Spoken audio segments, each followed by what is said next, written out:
তাহলে বন্ধুরা চলে এলাম আবার একটা নতুন ভিডিও আপডেট দিতে। আমি পাপিয়া, আমার সংসারে তোমাদের সকলকে স্বাগত এই বলেই আমি আমার ভিডিও স্টার্ট করলাম। দেখো এখানে আমার জায়ের মেয়ে চলে এসেছে সকাল সকাল আমার কাছে রেডি হবে বলে, যেহেতু স্কুলে একটা 15 আগস্টের জন্য আগাম প্রোগ্রাম আছে, তো সেই মতো ওকে সাজিয়ে দিতে হবে। ও যেমন বলেছে ধুতি স্টাইলে শাড়ি পরবো, যেমন মেকআপ করব, তো এই যে শাড়িটাও আমার পরানো হয়ে গেছে। আর ওর থেকেও শাড়িটা বিশাল বড়, পরাতে যে আমার কী অসুবিধা হচ্ছিল।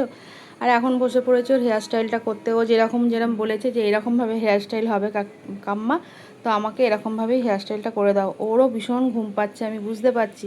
আমারও ঘুম পাচ্ছে, ওরও ঘুম পাচ্ছে, কিন্তু কিচ্ছু করার নেই। হ্যাঁ, ওকে তো স্কুল যেতেই হবে রেডি হয়ে, আর আমাকেও ওকে রেডি করে দিতেই হবে। তো আমি এখন ওকে রেডি করছি, চুল টুলগুলো বাঁধা হয়ে গেছে। এরপরে বসে পড়েছি ওর মেকআপটা করতে।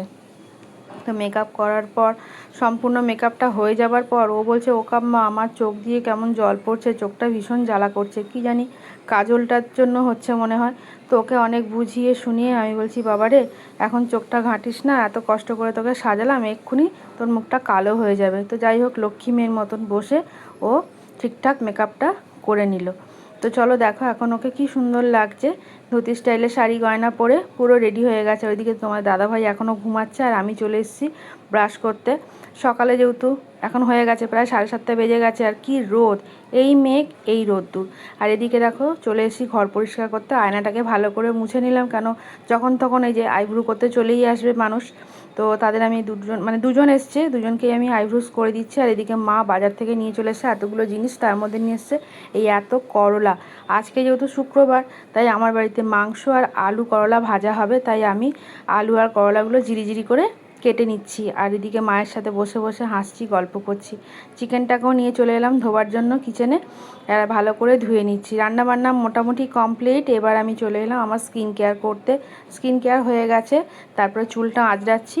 আর দেখো কত মাথা থেকে আমার চুল উঠে যাচ্ছে, এত চুল উঠছে না, চুল আঁচড়াতেই আর ইচ্ছা করে না, কিন্তু কি করবো বলো, চুল তো আঁচড়াতেই হবে, নাহলে তো পাগল পাগল লাগবে। এমনিতেই আমাকে তুমি বলে, এই তোমাকে পুরো পাগল পাগল লাগে, তুমি একটু সাজো না গোজো না।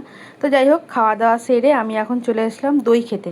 খাওয়ার পাতেই দইটা খেয়ে নিচ্ছি, তোমার দাদাভাই আজকে টক দই এনেছিল।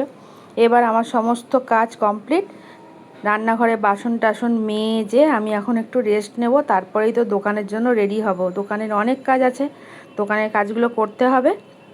তো চলো বন্ধুরা, আজকের ভিডিওটা এই পর্যন্তই। দেখা হবে আবার একটা নতুন কোনো ভিডিও। ততক্ষণ তোমরা সকলে ভালো থেকো, টাটা।